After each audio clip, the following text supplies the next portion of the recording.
on August 12th in Mexico City at Triplemania 31. This man will be in a four-way Lucha de Apuestas hair versus mask match against Rush, LA Park, Psycho Clown. Ladies and gents, please welcome Sam Adonis. Sam, welcome to the show.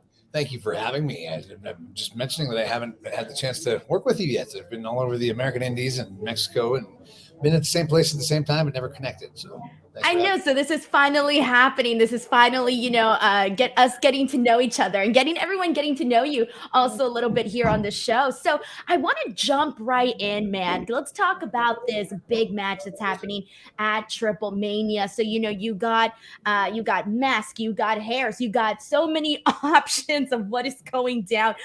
Talk to us about what this match means to you and how you're feeling heading into it.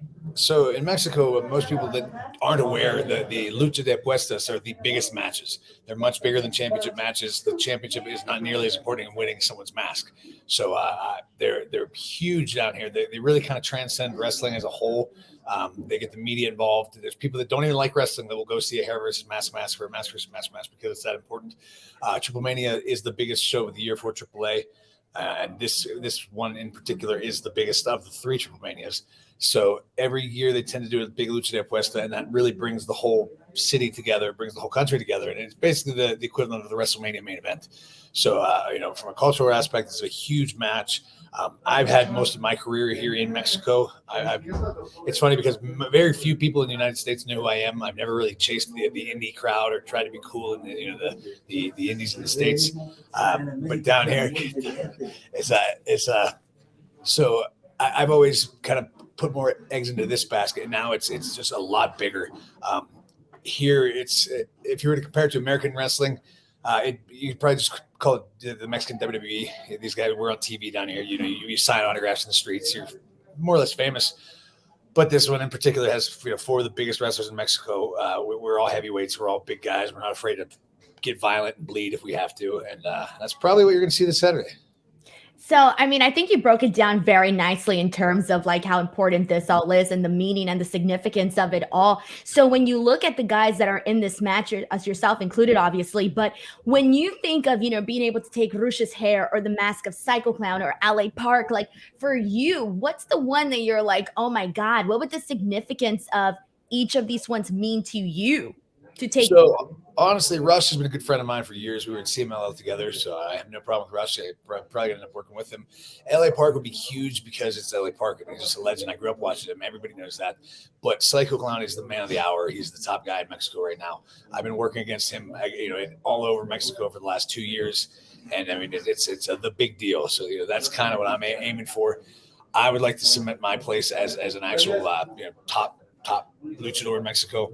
I think the Americans they get the wrong idea a lot of what Lucha Libre is. A lot of times they kind of tend to relate Lucha Libre to what WCW put out as Lucha Libre. They think that Rey Mysterio and Psychosis is the only form of Lucha Libre. And really, there's a lot more to it. There's a lot more. They do like the heavyweight bar fight style. They like a real dramatic. So a lot of people want to see straight up, if it's not Vikingo against Aramis, they don't want to see it. A lot of people here are a little bit different. A lot of people like the heavyweight encounter. They like the just holy shit, these guys killed each other. And some of these guys, you see LA Park against Rush.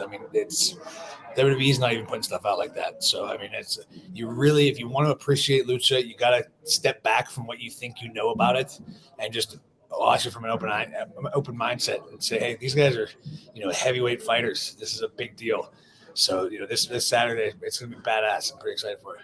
I like that you pointed out because it's true. There's so much drama and so much storytelling involved. And, we talk about the mask, we talk about the hair, specifically the mask, how important and how much it means if you're to take somebody else's mask. And obviously, you had the experience of taking Blue Panther's hair.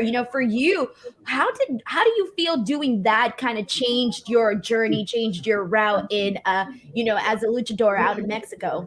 But it's amazing because it's so much more personal when it hits that level. And I think Lucha Libre in Mexico is kind of like, you can almost kind of relate it to like the circus. I think everyone in America, we've all been to the circus. We're not necessarily circus fans. I don't love the circus, but I've been to the circus. That's kind of how lucha is here. in the USA, we have so many different avenues of entertainment all the time that some people just never took their kids to. They don't like that. They don't watch wrestling. It's no big deal. There's other things they like Ninja Turtles. But here, you always have that little tie to lucha. You've been there, you know about it. So it kind of gives it a little bit more of an everyday vibe to it. And I think the Apuestas make that, it really resonates with people. When I won that Apuesta against Blue Panther, my name changed overnight. And it's really crazy because I kind of get upset about it because people ask me all the time in America, why don't you sign with this company? Why don't you go to Impact? Why don't you? And I'm like, it's kind of insulting because I've done more here than most guys would ever do. And from a business standpoint, this is actual business down here. I don't have to, go call for an opportunity and say, hey, can I be on the show Saturday? I'll be in Jersey.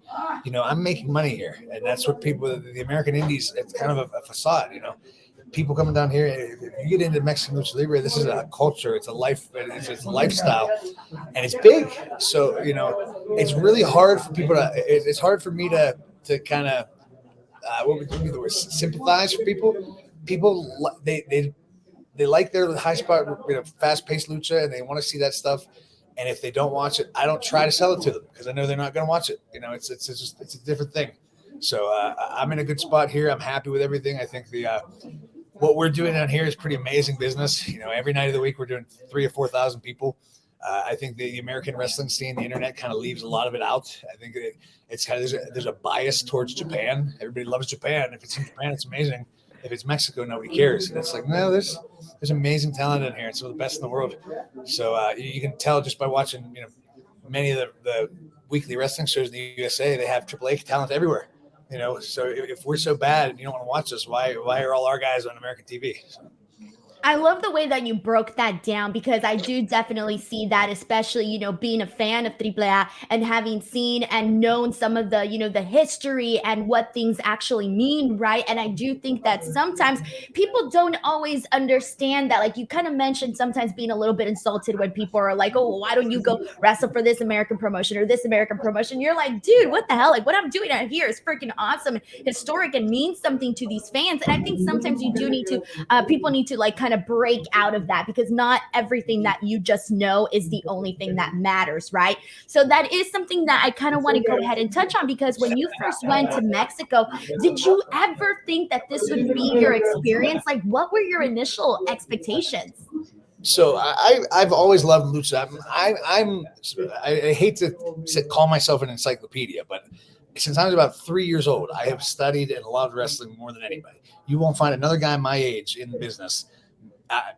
Chris Hero is probably the closest thing as far as remembering dates and stuff like that. And I hate to compare myself to him because he's older, he's a generation beyond me, but that's how I am. I've always studied and loved every aspect of history and everything about it. So I've been obsessed with lucha and Japanese wrestling since I was about 6 years old. So I've always wanted to work here. I've always had intentions of doing what I want to do and making a name for myself here. What happened, I learned Spanish very fast. I learned in about 3 months, which is incredible. So that kind of made it all happen. And I ended up reaching my dreams a little bit faster than I could have and would have, but it all happened so fast. And now it's just like I said, there's a legit culture here, and I've worked my way through the ranks, and I'm down here. I'm sir. I can go to a show in Chicago, and some people say, "Who's this guy?" Meanwhile, there's some guys that are from certain independents that are over on the internet that are, oh, let's watch this guy. It's okay. That's what you like. That's what you like. That's fine. But I think the American wrestling fans kind of tend to flock to the internet. There's an internet wrestling culture that is almost kind of presented as factual. That these are the best, and it's like, well, these guys can't do what I can do. I can do what they can do. They can't do what I can do. So how are they better than me? So I don't know. I think it's great down here. I'm so proud of what I've accomplished.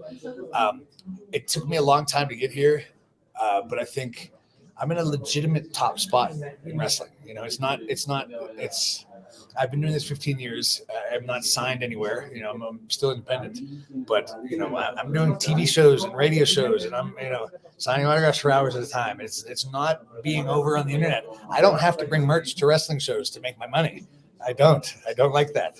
So it's pretty cool, and I'm proud of it. So That's I think I got to really pass you off to Lady Flammer, though. Oh, okay. All right. Well, Sam, thank you so much for chatting with me, and I hope to try to get with you in the future. Thank you so much, Sam. Thank you so much for everybody. Please check it out this Wednesday.